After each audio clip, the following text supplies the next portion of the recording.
En este capítulo 8 de lo que es la historia de la radio, vamos a ver un concurso muy curioso que hizo Casa EASO. Recordarás que Casa EASO y alrededor de él se hizo un auténtico ecosistema del mundo de la radio. Estaba el Bar Radio, estaban las oficinas de Radio España y, por supuesto, estaba Casa EASO y una sala de exposiciones donde presentaron ese concurso.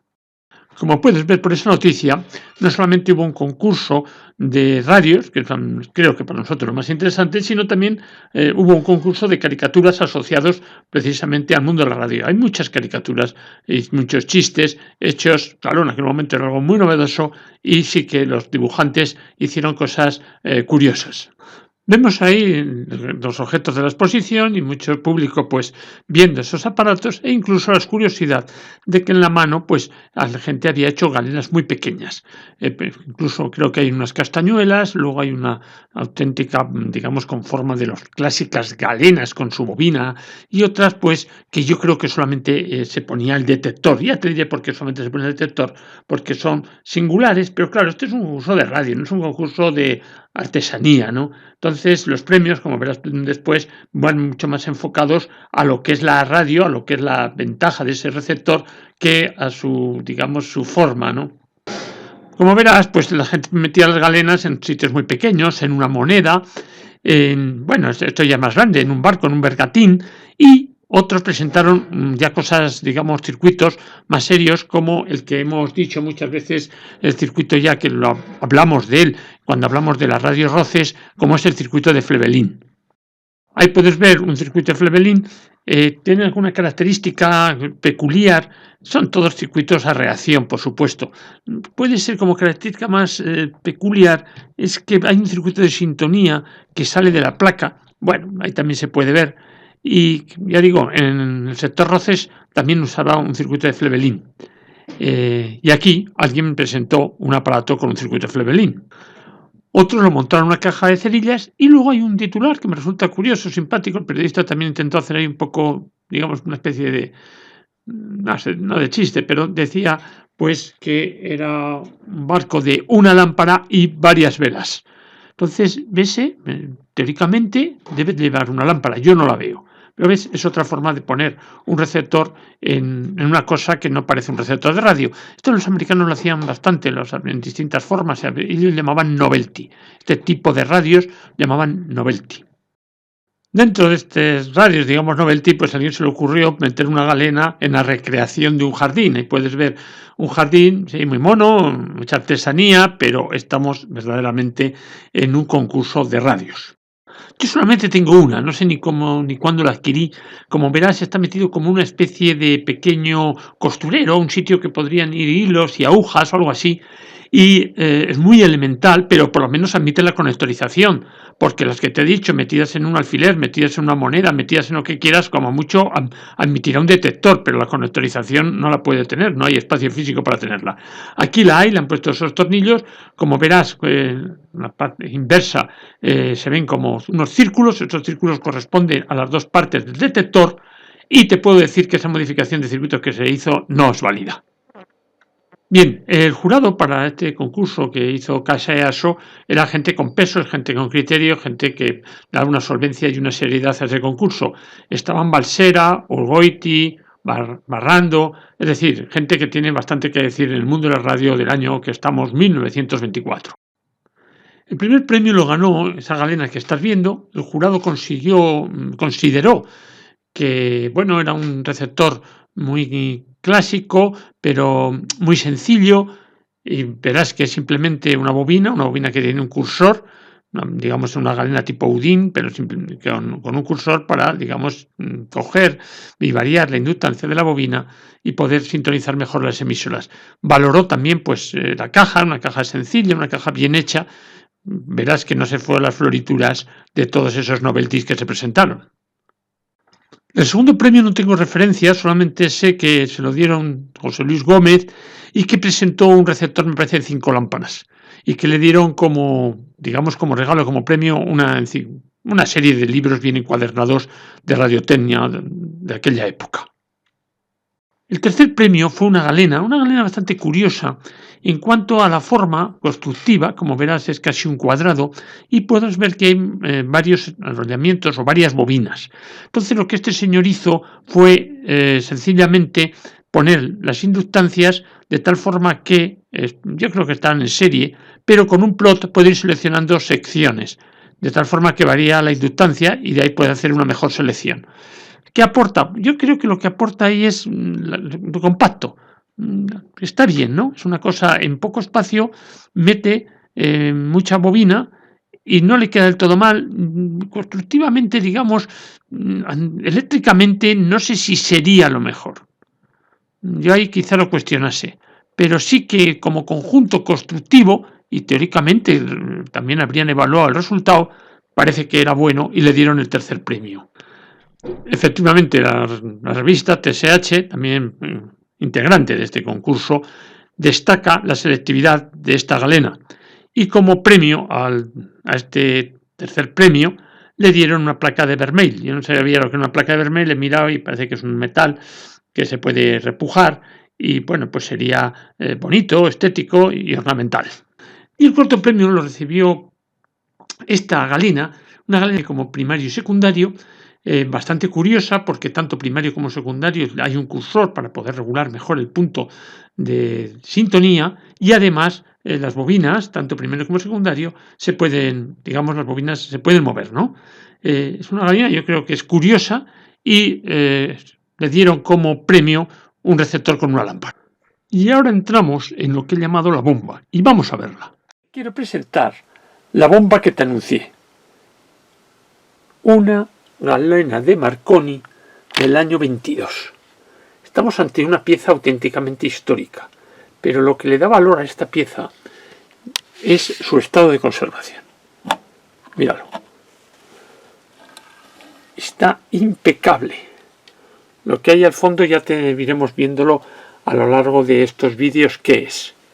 Se lo quito y fíjate cómo está de bien la galena. Aquí ya la tengo, bueno, reparada, digamos. Verás tú a lo largo de los vídeos en qué consiste la reparación, qué defectos tenía, cómo va. Todo eso lo vamos a poder ver, pero sobre todo lo vamos a poder ver en una situación muy curiosa. ¿Y cuál es la curiosidad que tiene esta galena? La curiosidad que tiene esta galena, y probablemente haya muy pocas, es que tiene detector de carborundum. De carborundum, ahí lo tenemos su detector, y la verdad que eso le hace que sea una gozada. Luego ya veremos también cómo es su sistema de sintonía, cómo Marconi, digamos, apostó por él, por ese sistema de sintonía. Yo lo criticaré o lo criticaremos viendo los resultados, o no, o lo haremos. Hay que tener en cuenta que estamos con una galena del año 22 y lo que es sorprendente de ella es que está perfectamente conservada. Ahí puedes ver también el símbolo de la BBC, que era, pues bueno, un márchamo que se les daba, porque me parece que los fabricantes contribuían con una cantidad para mantenimiento de la BBC, lo puedes ver ahí. Y ya el resto lo iremos viendo en las distintas secuencias de este vídeo. Mira, información escrita de esta galena hay mucho. Deben ser míticas, primitivas, del año 22, pero buenas verás pocas. Entonces, en esa descripción puedes ver ahí cómo dice que tiene precisamente ese símbolo que he enseñado de la BBC y también que hay uno que llaman GPO número 100, que era una autorización que daba a telégrafos considerando que después de una evaluación de este aparato no generaba interferencias. Entonces, este equipo fueron de los primeros que hubo en Inglaterra que pasó esa homologación y se le dio el número 100. Pero esa inscripción yo en el mío no he llegado a ver. Aquí podemos ver un cuadro precisamente de esas autorizaciones que daba la autoridad inglesa, el cuerpo de telégrafos probablemente, y vemos cómo la primera es esta galena, con el número 100. Por lo tanto, estamos ante una pieza importante tanto en la antigüedad, tiene más de un siglo, como lo que significó esta galena en el mundo precisamente de hace 100 años. Te he dicho telégrafos, pero no es verdad. Ahí lo que figura es un cuerpo de correos. Bueno, es lo mismo, un organismo oficial que daba la validez de este tipo de receptor. Habrás visto que en la caja, en la parte superior, digamos lo que es la tapa, lo que se mueve, hay como, una piecita de metal con una serie de agujeritos. Eso era para soporte de lo que era el detector o parte del detector de carborundo. Hay un artículo que a ver si te lo pongo ahora y lo encuentro, en el cual indica que no hay casi ninguna que lo tenga. Claro, todo el mundo se le ha perdido esa pieza. La mía también la tenía perdida, pero ya verás qué solución más buena se aplicó para recuperar esa pieza. Ya la ves, ¿no? Es en la parte superior, en esta fotografía sí la podemos ver que está sujeta ahí.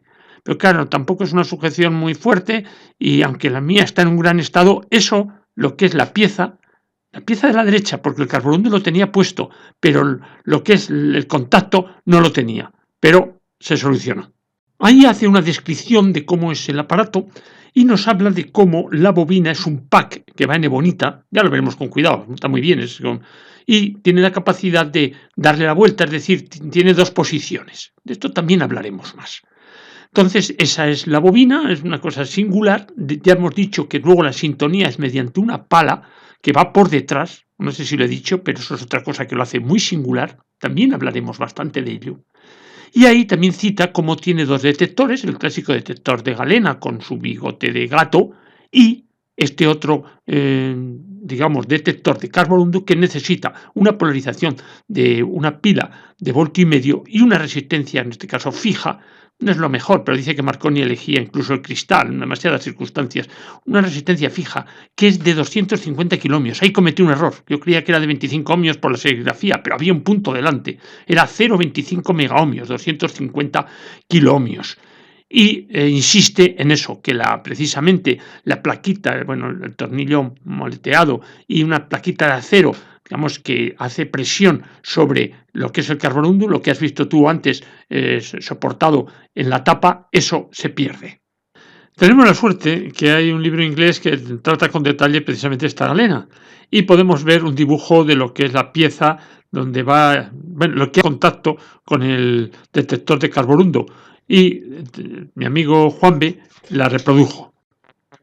Aquí pongo la pieza con las cotas, por lo mismo, si alguien la tiene perdida, pues si le puede ayudar ese gráfico, ese dibujo que presento ahí acotado, pues me siento muy confortado de que sirva de algo, digamos. Bueno, y ahí puedes ver los dos detectores. A la izquierda el de carborundo, a la derecha el de galena. Como puedes ver, el de galena se le quita tanto la cacelota como donde va el soporte y la bolita, donde va el bigote de gato, y se queda ya en disposición de admitir la pieza acotada que yo he presentado.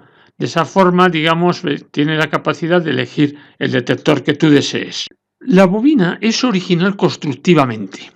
Está metida en un pack que lo puedes ver ahí, que tiene 4 contactos, pero verdaderamente, dependiendo ponga rango 1 o rango 2, es decir, que lo ponga en una posición o la gire 180 grados, hace contacto con dos bobinas, digamos, con dos puntos distintos. Eso es original. Es muy, digamos, para aquel tiempo era una idea bastante buena, diría yo. No lo verás en ninguna otra galena. Entonces vamos a ver para qué tenía esos dos, rango 1 y rango 2. Este modelo, o muy similar, se hizo también en España, con lo cual las instrucciones figuran en castellano y podemos ver cómo dice que cuando tú estás viendo range 1 significa que tienes que usar una antena muy grande, mientras que si pones range 2, o sea, le das la vuelta, lo giras, que veas range 2, puedes usar una antena más pequeña. En el primer caso habla de 30 metros y en el segundo caso habla de una antena de 18 metros. E incluso dice, si quieres longitudes de onda recibir superiores a 300 metros, pon range 2 y pones una antena muy grande. Yo intuyo, y digo intuyo porque luego la desmonté la mía y no apliqué exactamente lo que ahí está representado, pero yo intuyo que lo que hay dentro son dos bobinas en serie. Cuando estamos hablando de range 1 toma solamente una sola bobina, por eso teóricamente necesito incluso una antena muy grande. Cuando uso range 2 estoy utilizando 2 bobinas e incluso si quiero llegar a longitudes de onda mayores que 300 metros, meto una antena muy grande que siempre me dará una cierta inducción y me llevará a que este receptor pueda captar emisoras de longitud de onda superiores a 300 metros. Pero ya digo, casi todo lo que ahí digo es una suposición de acuerdo a las instrucciones que da el fabricante. Un detalle que tiene muy curioso este aparato, más según pone casi es idea de Marconi, es la sintonía sea por una pala, la ves con esa pala metálica de cobre que hay al fondo, porque, digamos, delante de esa pala está el pack de la bobina. Entonces, él cambia, digamos, la inductancia de la bobina desplazando esa pala. Es una idea que luego también te la voy a poner ahí, como él la justifica. Yo no estoy tan de acuerdo. Yo en esta galena, bueno, luego, claro, yo ya me baso en los resultados que he obtenido, pero el sistema de sintonía, por mucho que sea de Marconi, por mucho que a él considera que aquello era muy ingenioso, a mí mecánicamente sí me resulta ingenioso esa posibilidad de dar el giro a la bobina, pero el resultado final para mí es malo. Tengamos en cuenta que estamos en el año 22. En el año 22, todavía por lo que sea, el condensador variable, o sea, sería una pieza cara, no se suelen ver piezas con galenas con el condensador variable. Entonces, ¿qué otra técnica había? El variómetro. Pero el variómetro, no sé por qué, Marconi decía que el variómetro funcionaba bien cuando cogía el flujo máximo de señal de la emisora y no así cuando, digamos, ya sabes que el variómetro son 2 bobinas, una que se mete encima de otra. Es decir, que cuando él tiene máximo flujo, la capacidad de máximo flujo en ese conjunto, Marconi sí lo veía, pero cuando no había ese máximo flujo, decía que aquello a él no sé por qué no le gustaba. Él decía que la resistencia de la bobina era siempre la misma, efectivamente, pero que había esa variación de flujo que hacía funcionar bien cuando atravesaba todo el flujo y para él era peor cuando no atravesaba todo el flujo. En eso tiene razón. O sea, es cierto que las emisoras que tuviesen la capacidad de que su inductancia coincidiese con el máximo flujo de las bobinas, pues la señal iba a ser más intensa. Y a él se le ocurrió lo que estamos hablando, la pala que queda a un lado de lo que es la bobina. Y además otra ventaja, verás luego cuando ponga el esquema, que la pala va a tierra, con lo cual el efecto operador, ya sabes que en todas estas galenas el efecto mano, la capacidad que hay entre, digamos, entre tierra, tu cuerpo y el aparato, hace que el efecto mano, efecto cuerpo, sea muy intenso. Aquí no, va a tierra ese bolo que mueve, o ese eje que mueve la pala, terminado en un bolo. Creo que todavía tengo alguna otra diapositiva que incide más en este tema. Bien, esta diapositiva es la que te estaba hablando. Te pido excusas porque es una traducción automática de Google Translator. ¿Y qué es lo que dice Marconi? Marconi dice que lo que hace la pala es un cortocircuito a las espiras. Cortocircuito que incluso cambia, pues eso, las corrientes de Foucault. Y justifica que el campo magnético, digamos, el campo de señal, es siempre constante. Yo ahí no estoy de acuerdo con él. Yo creo que el campo queda distorsionado por el hecho de meter o sacar la pala. Es decir, lo que sí es cierto que una sintonía hecha con una bobina, con un cursor sobre la bobina, ahí cambió la L. Pero claro, es algo tan físico como poner más o menos espiras. El hecho de poner una placa, esa pala, influye en lo que es o equivalente, o ponlo entre comillas, a más o menos espiras, para decir que así el campo es constante, cosa que hemos visto y así lo dijo, que en el variómetro no lo es. Bueno, por eso yo discrepo un poco. Y lo segundo que ahí explica es precisamente por qué el carborundo es mejor que la galena. Tú sabes que para que haya máxima transferencia de energía es necesario que haya adaptación de impedancias. Eso lo aplicamos en las frecuencias intermedias y lo aplicamos en los transformadores de baja frecuencia. Bien, pues aquí él dice que el carborundum tiene unos 10.000 ohmios, la parte esa, digamos, la parte que carga el circuito de sintonía. Y esos 10.000 más el auricular, lo que sea, se aproximan más a lo que es la impedancia que presenta ese circuito de sintonía. Mientras que si ponemos la galena dice que tiene menos resistencia y entonces hay un desacoplamiento con el circuito de sintonía y por lo tanto incluso dice que es menos selectivo. Bueno, es una teoría yo creo que bonita la que ahí está representada y que de alguna forma Marconi quiere justificar por qué diseñó o por qué están usando este circuito. Yo lo vuelvo a decir, yo lo cuestiono. Ya que hemos descrito un poco el funcionamiento o de los elementos más importantes de esta galena, quiero que los veas, digamos, físicamente otra vez. Ahí está ese piquito que ves, es el material de carborundo, y después lo que tiene ya acoplado es el mecanismo de galena. En este momento estaría trabajando como galena, pero tiene un error. Cuando trabaja como galena se le quita la resistencia negra que ves en el fondo. Esa se le quita. Bien, y yo creo que ya nos hemos hecho una idea de cómo es el aparato y estaría bien ver su esquema. Bien, el esquema lo tenemos ahí. Como puedes ver, está constituido por una bobina y cuando va a tierra ves que de ahí sale la placa, esa famosa pala que de alguna forma cambia o intenta cambiar, digamos, la sintonía de la emisora. Luego, en la parte superior está la antena. Sí, es muy clásico, ¿eh? Luego está el detector y la única nota curiosa que tiene es que cuando está actuando el detector de carborundum hay que meter la resistencia, esa que yo me equivoqué de valor, que es 250K, y como verás tiene también una pila de polarización de 1,5 voltios y ahí se puede ver lo que es el recipiente de esa pila.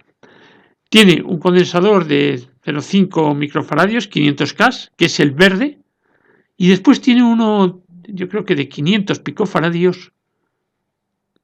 Bueno, luego lo veremos, es que no veo exactamente el esquema cuánto pone. Es el que se pone siempre en paralelo con el casco telefónico. Y visto desde aquí parece una bobina y físicamente parece una bobina, pero es un condensador. Además es un condensador muy bueno porque no se fue de valor. Bueno, y esto se acaba, claro, este capítulo, porque como verás tenemos por delante una galena del año 22 en estado impecable, funcionando con unos principios físicos distintos a los habituales, a los que de alguna forma hemos visto siempre en las galenas, que la hacen muy particular. Así que deseo que te haya gustado y muchas gracias.